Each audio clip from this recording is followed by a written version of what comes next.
Crash course series के अंतर्गत class 10th के ज्योग्राफी का एक और नया चैप्टर खनिज संसाधन को लेके आए हैं। इसके हम लोग महत्वपूर्ण ऑब्जेक्टिव को देखने वाले हैं। तो चलिए शुरू करते हैं। ये चैप्टर नंबर 1 संसाधन है ना, उसके पार्ट ही है ये सब, ठीक है ना। तो चलिए शुरू करते हैं। पहला क्वेश्चन है, भारत में लगभग कितने खनिज पाए जाते हैं। तो देखिए, भारत में लगभग 100 खनिज पाए जाते हैं। कितने खनिज पाए जाते हैं? 100। इनमें से कौन लौह युक्त खनिज का उदाहरण है? तो लौह युक्त बोला गया है तो मैग्नीज जो है, मैग्नीज क्या हो जाएगा? लौह युक्त खनिज हो जाएगा। निम्नलिखित में कौन अधात्विक खनिज है? सोना, टीन और ग्रेफाइट धात्विक खनिज है और अभ्रक जो है अधात्विक खनिज है। आंसर हो जाएगा अभ्रक। किस खनिज को उद्योग की जननी माना जाता है? आप सबको पता है, लोहा को उद्योग की जननी माना जाता है। कौन लौह अयस्क का एक प्रकार है? लौह अयस्क, ध्यान देंगे, हेमाटाइट जो है लौह अयस्क का एक प्रकार है। लिग्नाइट और बिटुमिन्स ये कोयला का प्रकार है और लौह अयस्क का प्रकार हेमेटाइट या हेमाटाइट है।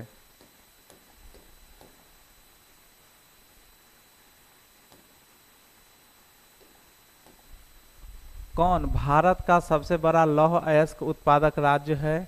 तो भारत का लौह अयस्क उत्पादक राज्य हो जाएगा आपका झारखंड। छत्तीसगढ़ भारत का कितना प्रतिशत लौह अयस्क उत्पाद करता है? 20%।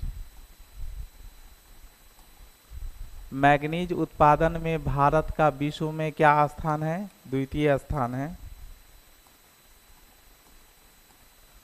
उड़ीसा किस खनिज का सबसे बड़ा उत्पादक राज्य है? मैग्नीज। 1 टन इस्पात बनाने में कितने मैग्नीज का उपयोग होता है? लगभग 10 kg का। एल्युमिनियम बनाने के लिए किस खनिज की आवश्यकता पड़ती है? देखिए, आपके ऑप्शन में है बॉक्साइड, लेकिन बॉक्साइड और क्रायोलाइट को मिला के क्या बनाया जाता है? एल्यूमिनियम बनाया जाता है, ठीक है ना। तो आंसर में आपका रहेगा बॉक्साइड या क्रायोलाइट या दोनों। तो आप मारेंगे उसी हिसाब से आंसर। आपके ऑप्शन में भी दिया हुआ है बॉक्साइड, तो इसका आंसर हो जाएगा बॉक्साइड। अगर क्रायोलाइट रहता ऑप्शन में तो क्रायोलाइट, और ए और बी दोनों रहता तो ये दोनों हम लोग मारते, ठीक है। देश में तांबे का कुल भंडार कितना है? 125 करोड़ टन। बिहार झारखंड में देश का कितना प्रतिशत अभ्रक उत्पादन होता है? तकरीबन 80%। सीमेंट उद्योग में, सीमेंट उद्योग का सबसे प्रमुख कच्चा माल क्या है? चूना पत्थर।